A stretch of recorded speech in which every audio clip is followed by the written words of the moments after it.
How I adore Diablo-like games. Those games where you can crash in after school or work, switch off your tired brain, and simply farm.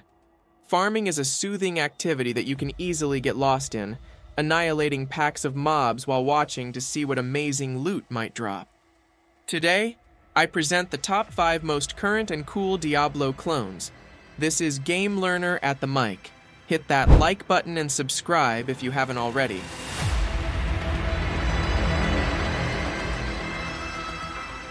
Let's start with Last Epoch, one of my favorite games in this genre. The developers created a real online sensation at its release in early 2014, increasing the player count tenfold over the previous record. Now, the game maintains a steady online presence of 2,000 to 3,000 players daily. Yet it still boasts a devoted group of hardcore fans who have stuck with it since 2019, when the game was available only in English and featured limited content. The developers have been refining it all this time, turning it into a real gem. You're offered a plethora of characters to choose from, and each class feels unique thanks to its one-of-a-kind leveling system, extensive skill trees for crafting various builds, and the ability to combine skills. Moreover, each class branches into conditional professions, with one initial class splitting into 2 others. An additional intriguing element is the narrative timeline system. You can complete a location in one era, and then again in the past, back in the age of dinosaurs. I even played nearly 50 hours of it before its official release, and the game was already excellent then. Next comes No Rest for the Wicked.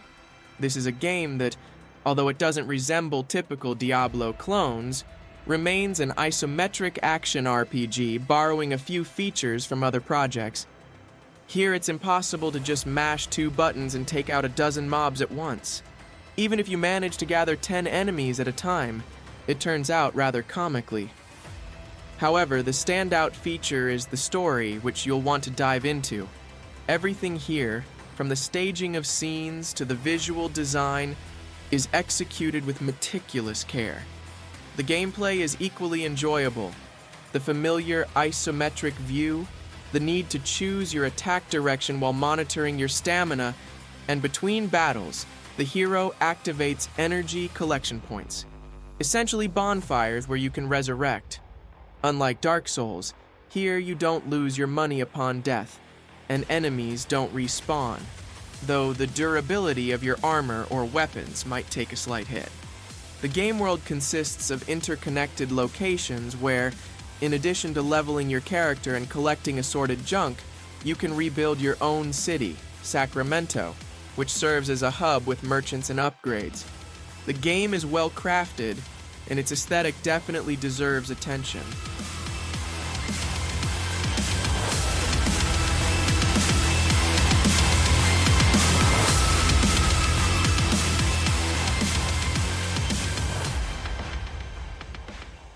Let's move on to Path of Exile 2, a triumphant evolution in action RPGs.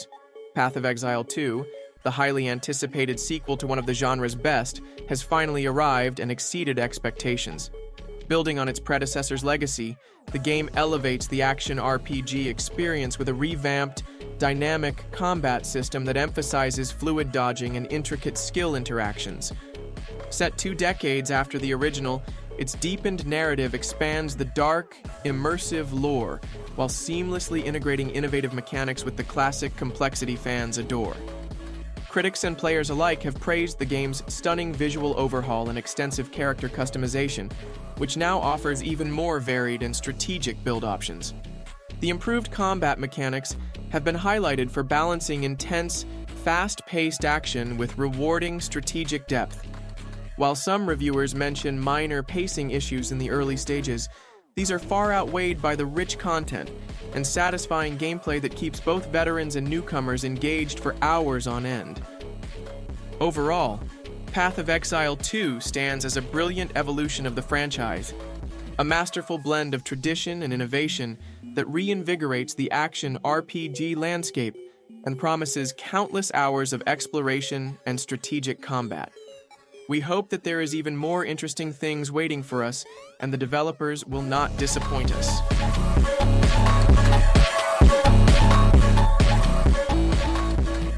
Undecember is an action RPG that you can play not only on PC, but also on mobile devices. The game was initially monetized, but quickly corrected its course, and now you can enjoy the experience without mandatory expenditures. The world is divided into several acts, each featuring a hub city and various branching locations. The leveling and skill system, including the use of runes via a special interface, adds depth, and the ability to play on a single account lets you tackle daily quests anywhere at any time, whether at work, school, or home. For me, it's the ideal option for cross-platform gaming.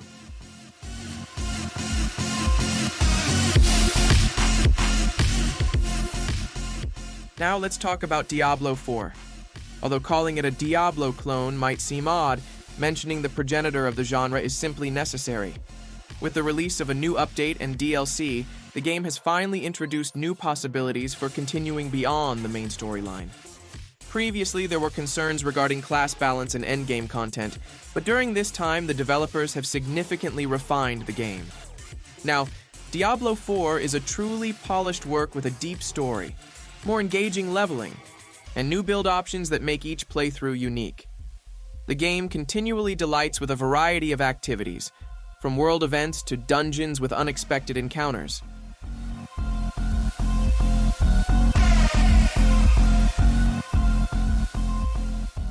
Torchlight Infinite is a more cartoonish, seasonal, and completely free version of a Diablo-like game.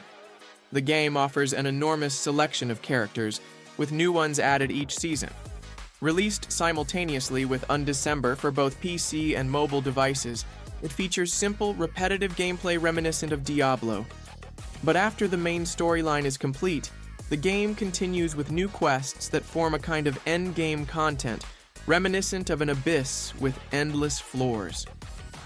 Torchlight Infinite is easy to pick up and is perfect for newcomers, not overwhelming them with complex mechanics. It's all about farming and chilling. I spent about 40 hours in the game and was thoroughly satisfied.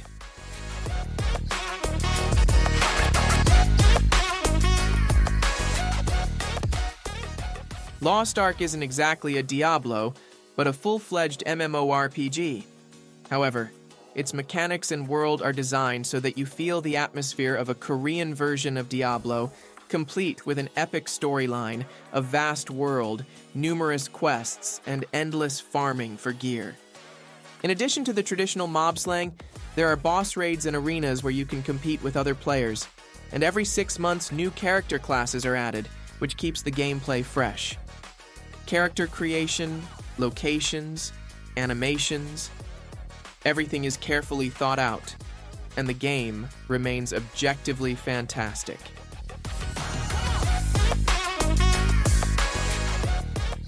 Grim Dawn is a true legend.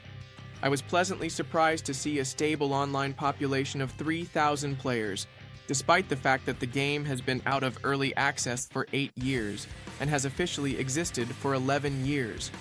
Although its graphics are no longer cutting edge by modern standards, the game still manages to amaze, and it can be upgraded with mods. Grim Dawn's storyline is unconventional. A hero possessed by evil frees himself of a malevolent spirit, adopts its abilities, and then, driven by a sense of duty and power, challenges the main antagonist while making non-linear faction choices. The game's main strength lies in the illusion of depth.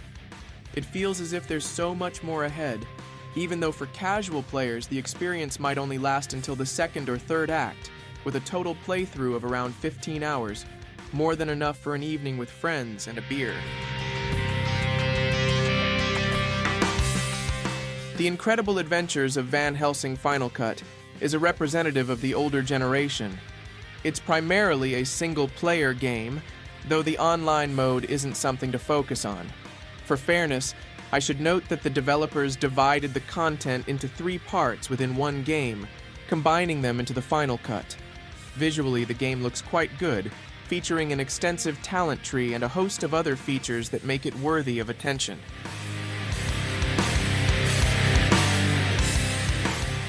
Finally, Titan Quest, a legendary game that will soon have a second installment. Early access is planned for this winter, with a full release scheduled for 2025 or even 2026. The new installment promises to retain the spirit and aesthetics of the original, remaining a classic action RPG with familiar mechanics, character leveling, waves of enemies, and rapid progression. The developers have introduced changes. For example, enemies that once filled the screen will now act more cohesively and strategically, and hybrid classes are set to bring a lot of new elements.